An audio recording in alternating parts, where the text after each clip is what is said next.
क्या आपने कभी खुद पर भरोसा किया है? उस वक्त जब पूरी दुनिया ने कह दिया था तू नहीं कर सकता। नेपोलियन हिल कहते हैं विश्वास वो जादू है जो नामुमकिन को मुमकिन बनाता है। यह है थिंक एंड ग्रो रिच का चैप्टर 3 विश्वास यानी फेथ जो सपनों को हकीकत में बदलने वाली सबसे बड़ी ताकत है। इस अध्याय में हम सीखेंगे कि खुद पर भरोसा कैसे जगाएं, अपने विचारों को यकीन में कैसे बदलें और कैसे यही विश्वास हमें असफलता से उठाकर सफलता की ऊंचाई पर ले जाता है। अगर आपके सपने बड़े हैं तो ये वीडियो आपके अंदर से बदल जाएगा। चलिए शुरू करते हैं एक और जिंदगी बदलने वाले चैप्टर के साथ। विश्वास, इच्छा की प्राप्ति के लिए कल्पना करना और उस पे विश्वास करना। दौलतमंद बनने की ओर दूसरा कदम। विश्वास मन का मुख्य रसायन है। जब विचारों की आवृत्ति विश्वास के साथ जुड़ती है तो अंतर्मन उन विचारों की आवृत्ति को आध्यात्मिक शक्ति के रूप में असीम शक्ति के पास भेज देता है जो उसे वास्तविक रूप में आकार दे सके। सभी सकारात्मक भावनाओं में सबसे ताकतवर भाव होते हैं विश्वास, प्रेम और सेक्स। जब ये तीनों मिलते हैं तो इनमें इतनी अपार शक्ति होती है जिससे विचारों में नई ऊर्जा भर के तुरंत अंतर्मन में पहुंच जाती है जहां ये आध्यात्मिक शक्ति के रूप में बदल जाती है। आध्यात्मिक शक्ति वह माध्यम है जो असीम शक्ति से वास्तविक जीवन में विचारों को साकार करने का जवाब लेकर आती है। प्रेम और विश्वास मन से संबंधित है जो अधिकतर अध्यात्म पक्ष से जुड़े हुए हैं, जबकि सेक्स पूरी तरह जीव विज्ञान से संबंधित है। यह सिर्फ शरीर से जुड़ा हुआ पक्ष है। इन तीनों भावनाओं का मिश्रण नियत विचारणीय मन और असीम शक्ति के बीच संवाद का सीधा रास्ता बनाता है। विश्वास कैसे विकसित किया जाए? विश्वास एक ऐसी मनःस्थिति है जिसे आत्मसुझाव सिद्धांत द्वारा अंतर्मन में बार बार सुझाव देने से विकसित किया जा सकता है। विश्वास ऐसी योग्यता है जो इच्छा के संवेग धन को भौतिक रूप में साकार कर सकता है। जो अगले अध्याय आत्मसुझाव और अध्याय अंतर्मन में अनुदेश बताए गए हैं, उन्हें पढ़कर आपको पता चलेगा कि आप जो चाहते हैं उसके बारे में अगर अंतर्मन को विश्वास दिला दे तो उसे वह जरूर मिलता है। आपके लक्ष्य प्राप्ति के लिए अंतर्मन आपके विश्वास के आधार पर काम करेगा। अगर किसी व्यक्ति के पास विश्वास का नामोनिशान ही नहीं है तो उसे यह बताना बहुत मुश्किल है कि किस तरह विश्वास विकसित किया जा सकता है। यह ठीक उतना ही मुश्किल है जितना किसी अंधे व्यक्ति को लाल रंग के बारे में बताना। विश्वास एक मनःस्थिति है जिसका विकास किताब में दिए गए इन 13 सिद्धांतों पर महारत हासिल करने के बाद किया जा सकता है। बार बार अपने मन में सुझाव डालना ही खुद से भावनाएं विकसित करने का एकमात्र जरिया है। आगे दिए गए विवरण से यह साफ हो जाएगा जो सुझाव आप मन में डालते हो वही बन जाते हो। यहाँ तक कि अपराधी भी एक आपराधिक रसद में कहा गया है। जब लोग पहली दफा अपराध या अपराधियों के संपर्क में आते हैं तो उनसे घृणा करते हैं। अगर फिर भी वे किसी तरह कुछ दिनों तक अपराध के संपर्क में बने रहे तो उसके आदी होने लगते हैं और सहन करना सीख जाते हैं, तथा जब वे काफी लंबे समय तक उसके संपर्क में रहते हैं तो अपराध से प्रभावित होकर उसमें शामिल हो जाते हैं। अगर इस बात को इस तरह कहे कि अगर आप आवेश के साथ किसी विचार को लगातार सोचते हैं तो अंतर्मन इस विचार को स्वीकार कर लेता है और इस पर कार्य करता है। अंतर्मन उस संवेग को साकार रूप देने के लिए कोई न कोई व्यावहारिक प्रक्रिया उपलब्ध कराता है। वे सभी विचार जिनसे भावनाएं जुड़ जाती है और उनमें विश्वास भर जाता है तो वे विचार खुद को भौतिक रूप में तब्दील कर लेते हैं। ऐसे लाखों लोग हैं जो यह मानते हैं कि वे गरीबी और भूखमरी में जीने के लिए इसलिए अभ्यस्त है क्योंकि कोई रहस्यमयी शक्ति उनके खिलाफ काम कर रही है जिस पर उनका कोई नियंत्रण नहीं है। इस नकारात्मक आस्था या विश्वास के कारण वे अपने दुर्भाग्य के निर्माता खुद होते हैं क्योंकि उनका अंतर्मन उनके इस नकारात्मक विश्वास को पकड़ लेता है और इसे भौतिक रूप में आकार देता है। एक बार फिर यह बताना उचित होगा कि यदि आप अपनी इच्छा को हकीकत में बदलना चाहते हैं तो आप उसे अपने अंतर्मन तक पहुंचा दीजिए, परंतु इसके लिए यह जरूरी है कि आपकी चाहत मजबूत और आशावादी हो। अगर ऐसा है तो आप उसे भौतिक रूप में बदल सकते हैं। आपका विश्वास ही वह भाव है जो आपके अंतर्मन की क्रिया निर्धारित करता है। आत्मसुझाव के द्वारा अपने अंतर्मन को धोखा देने से आपको कोई नहीं रोक रहा है। जिस तरह से मैंने अपने पुत्र के अंतर्मन को धोखा दिया था, इस धोखे को यथार्थवादी बनाने के लिए इस तरह व्यवहार करें जैसे आपके पास पहले से ही वह भौतिक वस्तु मौजूद हो जिसकी आप इच्छा कर रहे हैं। यह भाव आप में उस समय होना चाहिए जब आप अपने अंतर्मन को आदेश दे रहे हो। अंतर्मन विश्वास और आस्था की स्थिति में दिए गए किसी भी आदेश को, जिसके बारे में आपको विश्वास हो कि वह हकीकत में बदल जाएगा, सबसे सीधे और व्यवहारिक तरीके से भौतिक रूप में बदल देगा। निश्चित रूप से इतना कहा जा चुका है कि आप उस शुरुआती पॉइंट पर पहुंच सके जहां से प्रयोग और अभ्यास के द्वारा आप अपने अंतर्मन को दिए जाने वाले किसी भी आदेश को आस्था से सरोबार करने की योग्यता हासिल कर सके। पूर्णता अभ्यास से ही आएगी, यह केवल निर्देशों को पढ़ने भर से नहीं आ सकती। आपके लिए यह अनिवार्य है कि आप सकारात्मक भावनाओं को अपने मन की प्रबल शक्तियों के रूप में प्रोत्साहन करें और नकारात्मक भावनाओं को हतोत्साहित करके उन्हें अपने मन से निकाल दे। जिस मन में सकारात्मक भावनाओं की प्रबलता होती है, वह उस मन अवस्था का प्रिय निवास बन जाता है। वह मन इच्छा के अनुरूप अंतर्मन को निर्देश देता है, जिसे यह स्वीकार करता है और इस पर तुरंत कार्य करता है। काफी लंबे समय से धर्मावलंबी संघर्षरत मानवता को यह संदेश देते रहे हैं कि उन्हें इस या उस धार्मिक सिद्धांत में विश्वास करना चाहिए, परंतु वे लोगों को यह बताने में असफल रहे हैं कि विश्वास को किस तरह से पैदा किया जाए। उन्होंने यह नहीं बताया कि विश्वास एक मानसिक अवस्था है जिसे आत्मसुझाव द्वारा विकसित किया जा सकता है, ऐसी भाषा में जिसे एक आम आदमी समझ सके। हम वह सिद्धांत बताएंगे जिसके द्वारा विश्वास वहां पर विकसित किया जा सकता है जहां पर इसका नामो निशान नहीं है। अपने आप पर विश्वास रखें और परमपिता पर विश्वास रखें। इसके पहले कि हम शुरू करें, आपको एक बार फिर यह याद दिलाना जरूरी है, विश्वास ही वह शक्ति है जो विचार के आवेग को जीवन, शक्ति और क्रियाशीलता प्रदान करता है। पिछले वाक्य दोबारा पढ़ने लायक है और तीसरी बार, यहाँ तक कि कई बार भी पढ़ सकते हैं। जोर से पढ़े तो बेहतर रहेगा। विश्वास धन कमाने का शुरुआती बिंदु है। विश्वास उन सभी चमत्कारों और सभी रहस्यों का आधार है जिन्हें विज्ञान के नियमों के आधार पर स्पष्ट नहीं किया जा सकता। विश्वास कामयाबी का इकलौता इलाज है। विश्वास वह रसायन है जिसे जब प्रार्थना के साथ मिलाया जाता है तो इंसान असीम शक्ति के साथ सीधा संवाद करता है। विश्वास वह रसायन है जो इंसान के सीमाबद्ध मन द्वारा निर्मित विचारों के आम कंपनों को आध्यात्मिक समतुल्य में रूपांतरित करता है। विश्वास इकलौता माध्यम है जिसके द्वारा इंसान असीम शक्ति की वैश्विक शक्ति का दोहन और प्रयोग कर सकता है। प्रमाण आसान है और आसानी से दिया जा सकता है। यह आत्मसुझाव के सिद्धांत में लिप्त हुआ है। आइए हम अपने ध्यान को आत्मसुझाव के विषय पर केंद्रित कर ले और पता लगाए कि यह क्या है और ये क्या हासिल करने में समर्थ है। यह तथ्य तो सभी जानते हैं कि आदमी अपने आप से जो बार बार दोहराता है, वह आखिरकार उस बात पर विश्वास करने लगता है, चाहे वह बात सही हो या गलत। अगर कोई आदमी बार किसी झूठ को दोहराता रहे तो अंततः वह उस झूठ को सच के रूप में स्वीकार कर लेगा। यही नहीं, वह विश्वास करने लगेगा कि यही सच है। इंसान वही बन जाता है जिस तरह के विचारों को वह अपने मन में राज करने देता है।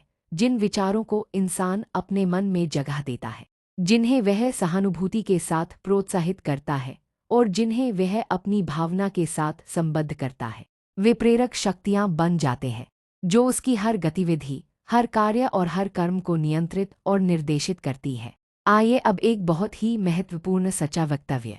जब विचार भावनाओं के साथ संयोजित हो जाते हैं तो वे एक मैग्नेटिक पावर बन जाते हैं जो अपने सामान या अपने से जुड़े दूसरे विचारों को आमंत्रित करते हैं।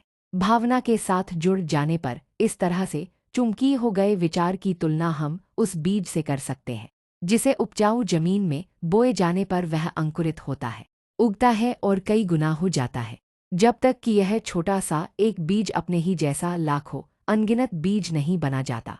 मानवीय मन ऐसे कंपनों को लगातार आकर्षित करता है जो मन में रह रहे विचारों के अनुरूप हो। इंसान के मन में प्रबलता में मौजूद कोई भी विचार, योजना या लक्ष्य अपने रिश्तेदारों को आमंत्रित और आकर्षित करता है और इन रिश्तेदारों से जुड़ने के बाद वह अधिक शक्तिशाली बन जाता है और उसकी शक्ति तब तक बढ़ती रहती है जब तक कि वह उस व्यक्ति का प्रबल मालिक नहीं बन जाता जिसके मन में वह निवास करता है।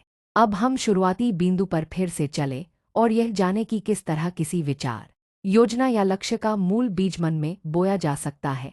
यह जानकारी आसानी से दी जा सकती है। किसी भी विचार, योजना या लक्ष्य को बार बार दोहराए जाने पर इसे मन में रखा जा सकता है। इसलिए आपसे ये कहा गया है कि कि आप अपने प्रमुख लक्ष्य को लिख ले, इसे याद कर ले और इसे जोर से हर दिन पढ़े जब तक कि यह ध्वनि के कंपन आपके अंतर्मन तक न पहुंच जाए।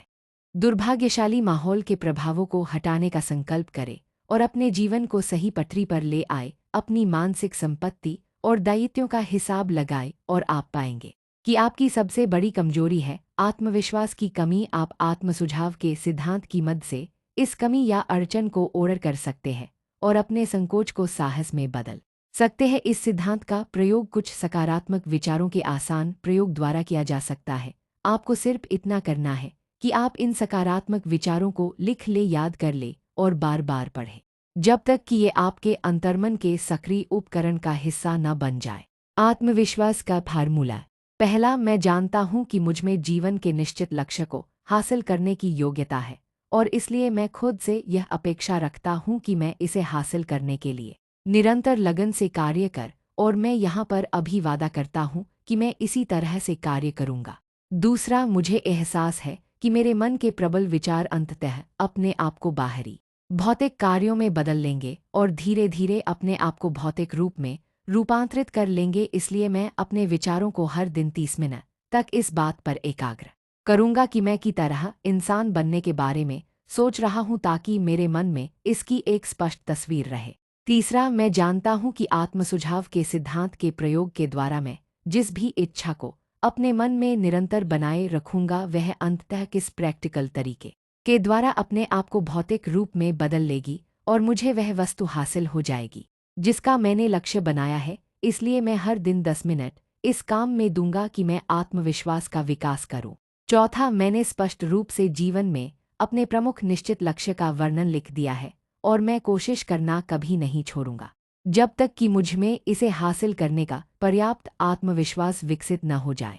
पांचवां, मुझे पूरी तरह एहसास है कि कोई भी संपत्ति या पद तब तक लंबे समय तक नहीं बना रह सकता जब तक कि यह सत्य और न्याय पर आधारित न हो। इसलिए मैं किसी भी ऐसी गतिविधि में संलग्न नहीं होऊंगा जिससे इससे प्रभावित होने वाले सभी लोगों को लाभ न हो। मैं इसी शक्तियों को अपनी तरफ आकर्षित करके सफलता पाऊंगा जिनका मैं प्रयोग करना चाहता हूं, और मैं दूसरे लोगों के सहयोग के द्वारा सफलता पाऊंगा। मैं दूसरे व्यक्तियों को प्रेरित करूंगा कि वे नेहरू सेवा करें, क्योंकि मैं हमेशा दूसरों की सेवा करने का इच्छुक रहूंगा। मैं सारी मानवता के प्रति प्रेम विकसित करूंगा और घृणा, ईर्ष्या, स्वार्थ और दोष देखने की आदत को अपने मन से दूर करूंगा, क्योंकि मैं जानता हूं कि दूसरों के प्रति नकारात्मक नजरिया रखने से मुझे कभी सफलता नहीं मिल सकती। मैं ऐसे काम करूंगा जिससे दूसरों को मुझ पर विश्वास हो, क्योंकि मैं उनमें और अपने आप में विश्वास रखूंगा। मैं इस फॉर्मूले पर अपने हस्ताक्षर करूंगा और इसे याद कर लूंगा और इसे हर दिन जोर जोर से पढ़ूंगा। ऐसा करते समय मुझे पूरा विश्वास होगा कि यह मेरे विचारों और कार्यों को धीरे धीरे प्रभावित करेगा, ताकि मैं एक स्वावलंबी और सफल व्यक्ति बन सकूं। इस फॉर्मूले के पीछे प्रकृति का एक नियम है जिसे अब तक कोई आदमी स्पष्ट नहीं कर पाया है। इस नियम को आप किस नाम से पुकारते हैं यह महत्वपूर्ण नहीं है। इसके बारे में महत्वपूर्ण तथ्य यह है कि यह मानव जाति की सफलता और प्रसिद्धि के लिए काम करता है, बशर्ते इसका रचनात्मक प्रयोग किया जाए। दूसरी ओर अगर इसका विध्वंसात्मक प्रयोग किया जाए तो यह उतनी ही तत्परता से नष्ट भी कर सकता है। इस वक्तव्य में एक बहुत महत्वपूर्ण सच्चाई छुपी है, यानी जो हार जाते हैं और गरीबी, दुख और कष्ट में अपने जीवन गुजारते रहते हैं, वे ऐसा इसलिए करते हैं क्योंकि उन्होंने आत्मसुझाव के सिद्धांत का नकारात्मक प्रयोग किया है। इसका कारण यह तथ्य है कि विचार के सभी संवेगों की यह प्रवृत्ति होती है कि वे अपने आप को अपने भौतिक रूप में रूपांतरित कर लेते हैं।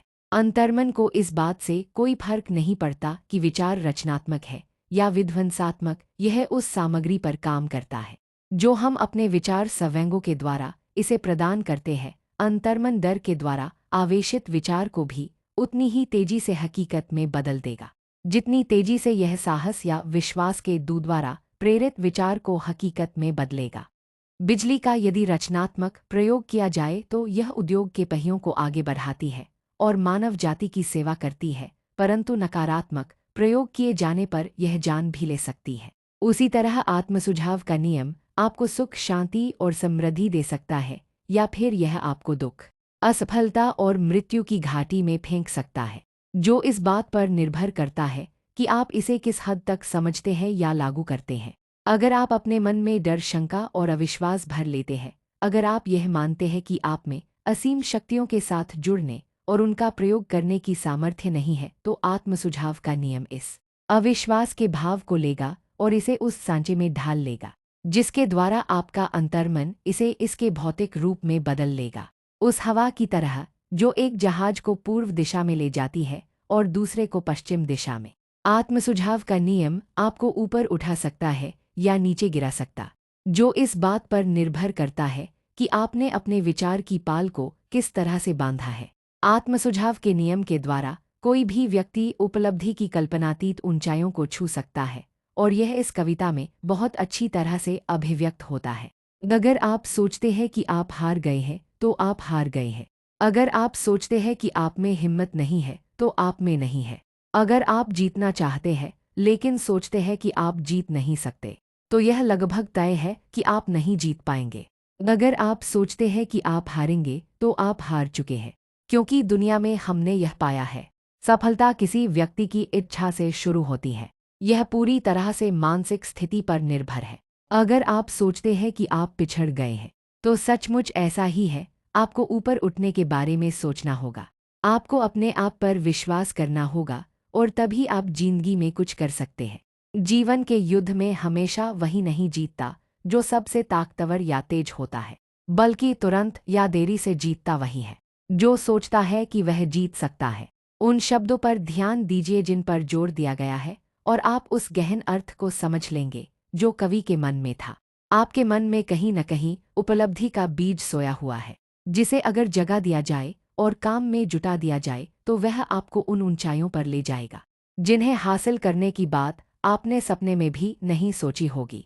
जिस तरह महान संगीतकार वायलिन के तारों से संगीत का सुंदर लहरियां छेड़ सकता है, उसी तरह आप भी अपनी प्रतिभा को जगा सकते हैं जो आपके मन में कहीं दबी पड़ी है। इसके माध्यम से आप अपने आप को ऊपर की तरफ ले जा सकते हैं और जिस लक्ष्य को प्राप्त करना चाहे उस लक्ष्य को प्राप्त कर सकते हैं।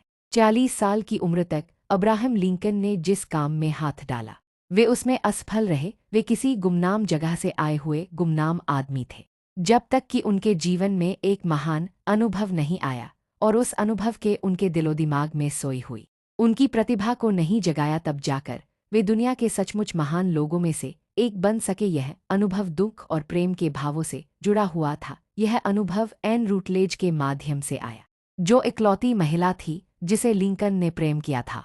यह एक सुपरिचित तथ्य है कि प्रेम का भाव विश्वास की मानसिक अवस्था से बहुत करीबी रूप से जुड़ा हुआ है। इसका कारण यह है कि प्रेम हमारे विचार संवेगों को उनके आध्यात्मिक रूप में बदलने के सबसे करीब होता है। अपने शोध के दौरान लेखक ने पाया कि सैकड़ों सफल लोगों की जीवनियों और उपलब्धियों के विश्लेषण से यह पता चलता है कि उनमें से लगभग सभी की सफलता के पीछे किसी न किसी महिला के पराम का प्रभाव स्पष्ट रूप से था।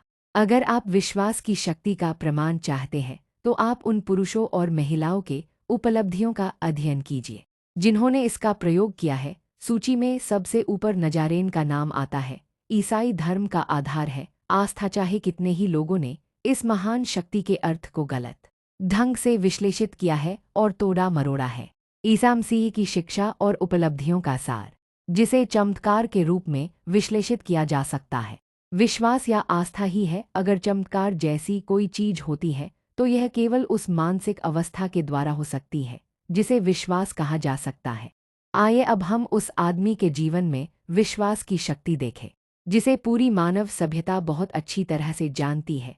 उस आदमी का नाम है महात्मा गांधी। इस आदमी में विश्वास की संभावनाओं का सबसे चमत्कारी उदाहरण देखने को मिलेगा। अपने समय में गांधी जी के पास जितनी शक्ति थी उतनी किसी भी जीवित व्यक्ति के पास नहीं थी, और इसके बावजूद उनके पास शक्ति के कोई पारंपरिक औजार नहीं थे, जैसे कि धन, युद्ध के जहाज, सिपाही या हथियार। गांधी जी के पास पैसा नहीं था, घर नहीं था, उनके पास एक सूट भी नहीं था, परंतु उनके पास शक्ति थी। उनके पास यह शक्ति कैसे आई?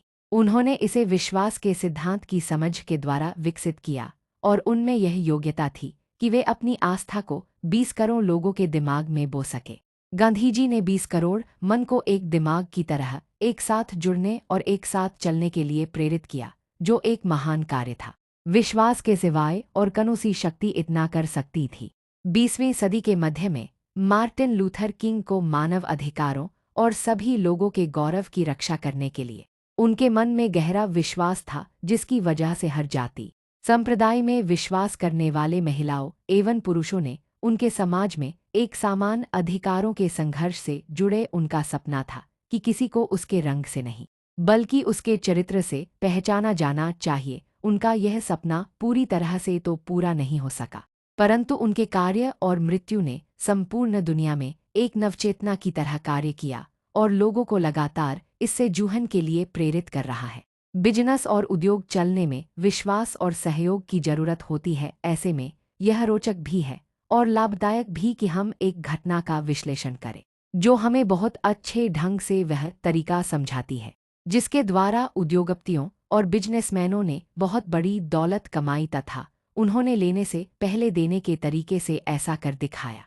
यह घटना 1900 की है, जब यूनाइटेड स्टेट्स स्टील कॉरपोरेशन बन रहा था। जब आप कहानी पढ़े तो इन मूलभूत तथ्यों को अपने दिमाग में रखें और आप समझ पाएंगे कि किस तरह विचार बड़े खजानों में बदलते हैं। अगर आप उन लोगों में से हैं जो अक्सर आश्चर्य करते हैं कि किस तरह ढेर सारी दौलत कमाई जाती है, तो यूनाइटेड स्टेट्स स्टील कॉरपोरेशन के निर्माण की यह कहानी आपको काफ़ी कुछ सिखा देगी। अगर आपको इस बारे में जरा सी भी शंका है कि इंसान विचारों के माध्यम से या सोचकर अमीर बन सकते हैं, तो यह कहानी आपके मन से शंका को भगा देगी, क्योंकि आप यूनाइटेड स्टेट्स स्टील की कहानी में इस पुस्तक में बताए गए सिद्धांतों का प्रयोग पाएंगे। उस $1 बिलियन के भाषण के काफ़ी दिन बाद 12 दिसंबर 1900 की शाम को देश के लगभग 80 अमीर दिग्गज फिफ्थ एवेन्यू के यूनिवर्सिटी क्लब के समारोह हाल में इकट्ठे हुए अवसर था पश्चिम से आए हुए एक युवक का सम्मान करना, परंतु आधा दर्जन से अधिक अतिथियों को इस बात का एहसास नहीं था कि वे लोग अमेरिका औद्योगिक इतिहास के सबसे महत्वपूर्ण घटना देखने जा रहे थे। जे एडवर्ड सिमंस और चार्ल्स स्टीवर्ट स्मिथ के हृदय कृतज्ञता से भरे थे, क्योंकि जब वे हाल ही में पिट्सबर्ग गए थे तो चार्ल्स एम शवाब ने उदारतापूर्वक मेहमाननवाजी की थी और उनका अद्भुत अतिथि सत्कार किया था।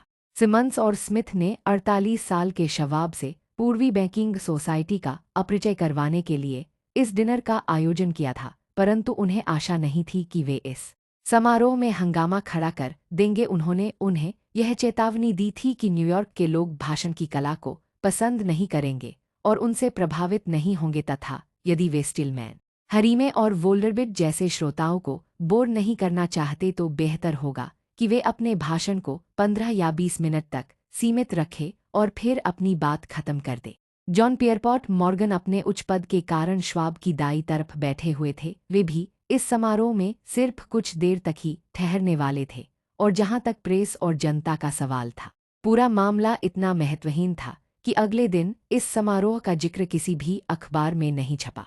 दोनों मेजबानों और प्रख्यात अतिथियों ने अच्छी तरह से डिनर किया। बीच में बहुत काम चर्चा हुई, और जितनी हुई वह भी तनाव के माहौल में हुई। बहुत काम बैंकर और ब्रोकर शवाब से मिले थे, जिसका करियर मनोगहेला के किनारे पर परवान चढ़ा था और उसे कोई भी अतिथि ठीक से नहीं जानता था। परंतु शाम खत्म होने से पहले उन सभी और मनी मास्टर मॉर्गन के पैरोटेल जमीन खिसक गई और $1 बिलियन के यूनाइटेड स्टेट्स स्टील कॉरपोरेशन का बीज बोया गया।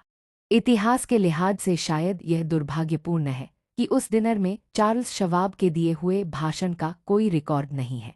शायद यह एक घरेलू भाषण होगा जिसमें ग्रामेर की कई गलतियां होंगी, क्योंकि शवाब भाषा की शुद्धता पर ज्यादा ध्यान नहीं देते थे, और उस भाषण में सूक्तियां और चुटकुले भी होंगे, परंतु इनके अलावा उसमें एक प्रबल शक्ति थी जिसका उन $5 बिलियन के लगभग की संपत्ति वाले श्रोताओं पर अविस्मरणीय प्रभाव पड़ा। जब ये 90 मिनट का भाषण समाप्त हुआ और जब श्रोता इसके जादू के कारण अब भी मंत्रमुग्ध थे, तो मॉर्गन वक्त को एक खिड़की के पास अलग ले गए, जहां चौखट पर बैठकर और पैरों को नीचे लटकाकर उन्होंने 1 घंटे तक चर्चा की।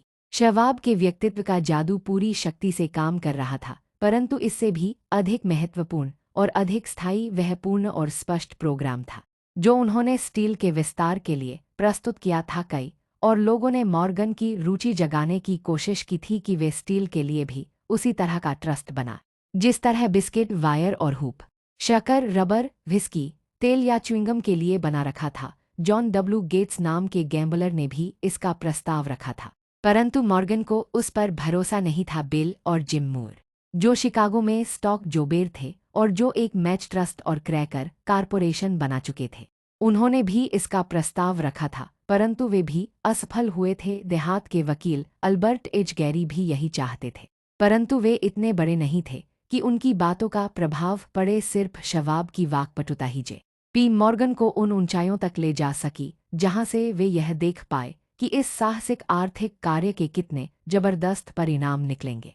हालांकि आसानी से पैसे कमाने वाले लोगों की नज़र में यह विचार एक पागलपन भरा सपना ही था। आर्थिक चुम्की एक पीढ़ी पहले शुरू हुई थी और इसने स्टील जगत में हजारों छोटी और कई मामलों में अक्षमता से चलाई जा रही कंपनियों को बड़े और प्रतियोगिता से धराशाही हो चुके कॉरपोरेशनों में तब्दील किया था। और यह हंसमुख उसिनी स्पाइरेट जॉन डब्ल्यू गेट्स के द्वारा खोजी गई तकनीकों से संभव हुआ था। छोटी कंपनियों से गत्स पहले ही American steel and wire company बना चुके थे और मॉर्गन के साथ मिलकर उन्होंने फेडरल स्टील कंपनी बना ली थी। परंतु अगर इनकी तुलना एंड्रू कार्नेगी के विशालकाय ट्रस्ट से की जाए, जिसके स्वामी और संचालक थे, तो यह सारी कंपनियों और कारपोरेशन बौने थे, चाहे वे कितनी ही एकता का परिचय दे दे, परंतु वे सब मिलकर भी कार्नेगी साम्राज्य में सुरंग नहीं लगा सकते थे और मॉर्गन यह बात जानते थे। कार्नेगी भी यह बात जानते थे। स्कीबो कैसल की शानदार ऊंचाइयों से उन्होंने पहले तो रोचकता से और बाद में चिढ़ कर देखा कि मॉर्गन को छोटी कंपनियां उनके बिजनेस में किस तरह प्रवेश कर रही है। जब यह प्रयास अधिक साहसिक हुए तो कार्नेगी क्रोधित हो गए और उन्होंने प्रतिशोध लेना शुरू कर दिया। उन्होंने यह फैसला किया कि वे अपने प्रतियोगियों की हर मिल को डुप्लीकेट करेंगे। अब तक उन्होंने वायर, पाइप, हुप या शीट में कोई रुचि नहीं दिखाई थी। इसके बजाय वे इतने में ही संतुष्ट थे और उन्हें इस अपने मनचाहे आकार में ढलने देते थे। परंतु अब अपने प्रमुख और योग्य लेफ्टिनेंट शवाब के सहयोग से वे अपने दुश्मनों को बर्बाद करने की योजना बना रहे थे। चार्ल्स एम शवाब के भाषण में मॉर्गन को एक की समस्या का जवाब मिल गया। कार्नेगी के बिना बना कोई ट्रस्ट, जिसके पास सबसे बड़ी स्टील कंपनी थी, दरअसल ट्रस्ट कहा ही नहीं जा सकता। जैसा एक लेखक ने कहा, यह ऐसा नींबू का शरबत होगा जिसमें नींबू ही ना हो। 12 दिसंबर 1990 की रात को श्वाब के भाषण में निश्चित रूप से यह संकेत था। हालांकि इस बात का कोई दावा या वादा नहीं किया गया था कि विशालकाय कार्नेगी साम्राज्य मॉर्गन के टेंट में लाया जा सकता है। शवाब ने स्टील के भविष्य के बारे में चर्चा की और एक ऐसा सिस्टम बनाने पर जोर दिया जिसमें सक्षमता हो, विशेषज्ञता हो, असफल मिले की तालाबंदी हो और सफल वस्तुओं पर प्रयास की एकाग्रता हो, खनिज के आवागमन में बचत हो, ओवरहेड और प्रशासनिक मदों में बचत हो और विदेशी बाजार में सफल प्रवेश हो। यही नहीं, उन्होंने इन लोगों को यह भी बताया कि उनकी पारंपरिक पायरेसी में गलतियां कहाँ हो रही है।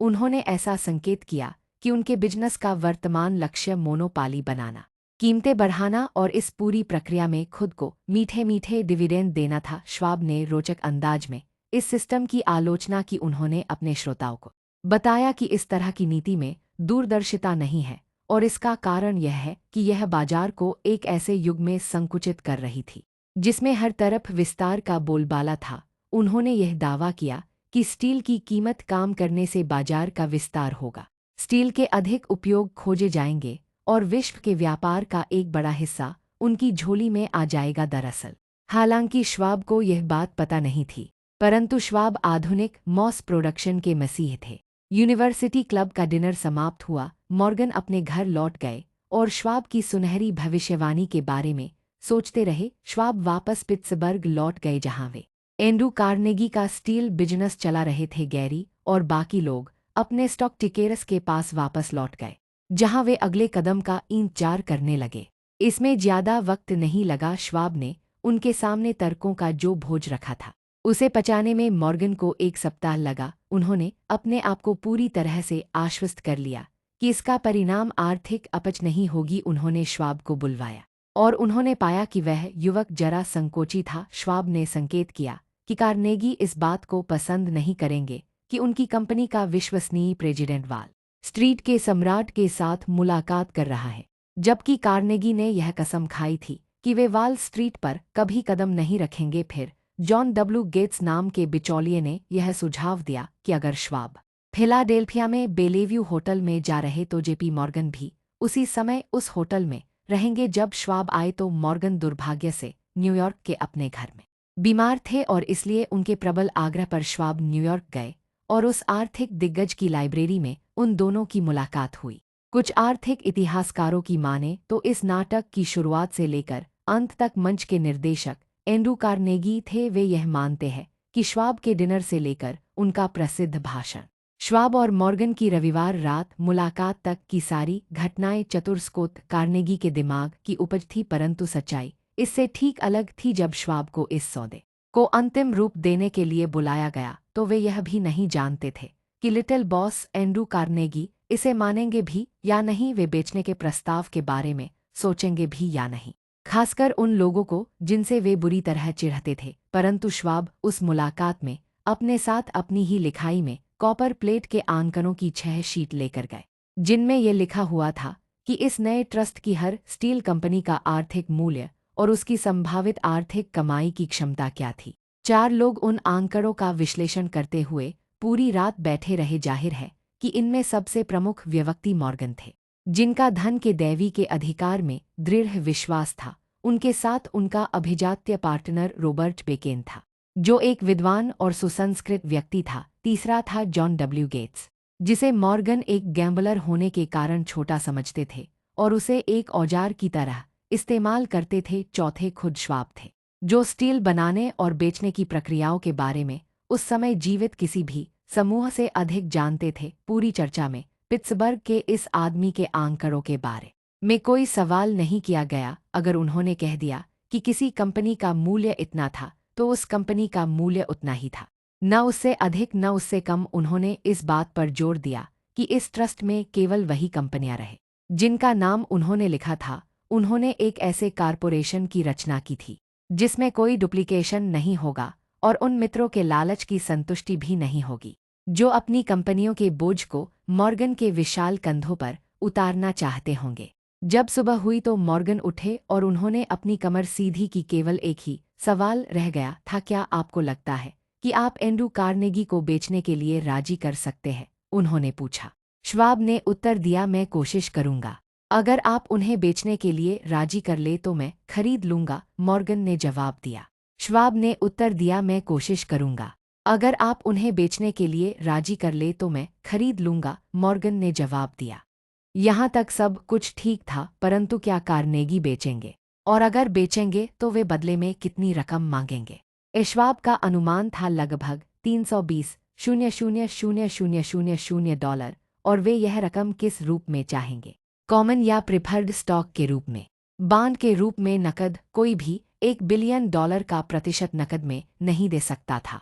जनवरी में वेस्टचेस्टर में सेंट एंड्रयूज लिंक्स में एक गोल्फ गेम चल रहा था और एंड्रू ठंड से बचने के लिए स्वेटर पहने हुए थे और चार्ली लगातार बोल रहे थे ताकि कार्नेगी का हौसला बुलंद रहे ताकि बिजनेस के बारे में एक शब्द भी नहीं बोला गया जब तक कि वे दोनों कार्नेगी कॉटेज की रामदेही गर्मी में नहीं बैठ गए। फिर उसी वाकपटुता के साथ जिससे उन्होंने यूनिवर्सिटी क्लब के 80 करोड़पतियों को मंत्रमुग्ध किया था, श्वाब ने आराम से रिटायर होने के सुनहरे सपने बताए और बूढ़े आदमी की सामाजिक इच्छाओं को संतुष्ट करने के करोड़ों अरबों का जिक्र किया। कार्नेगी ने जवाब में कागज के एक टुकड़े पर एक रकम लिखकर श्वाब को थमा दी और कहा, ठीक है, हम इतने में बेच देंगे।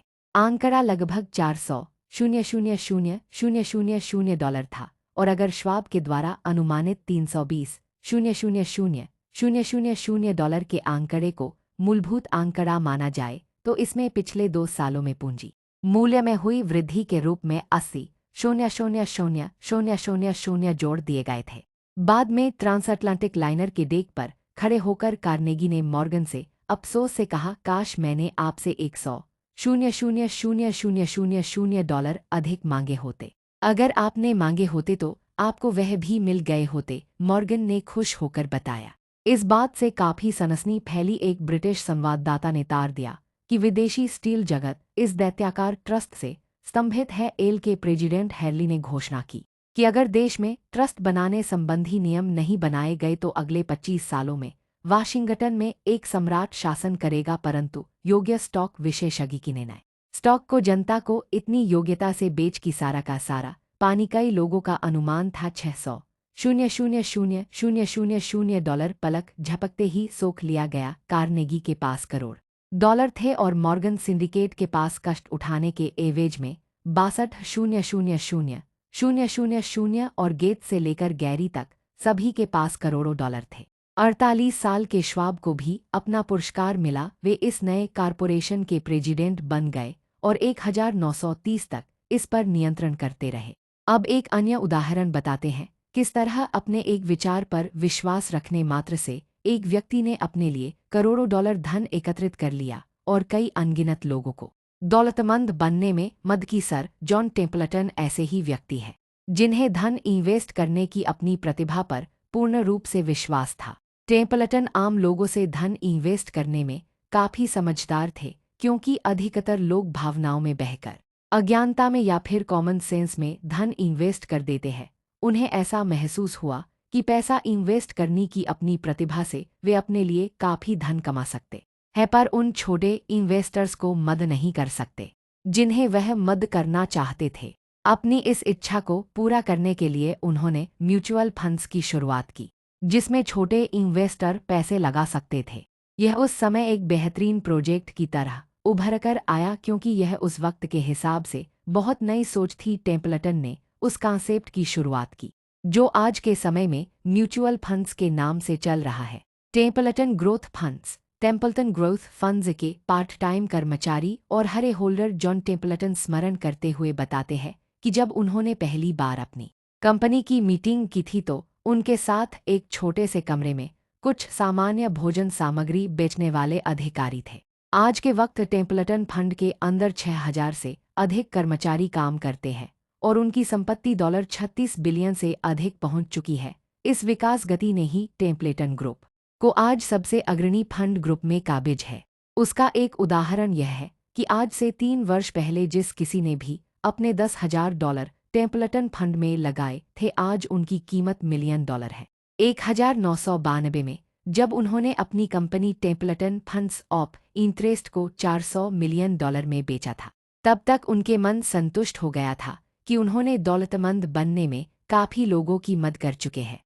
तो दोस्तों, यही था थिंक एंड ग्रो रिच का तीसरा अध्याय, विश्वास, जो आपकी सोच को यकीन में बदलने की ताकत देता है।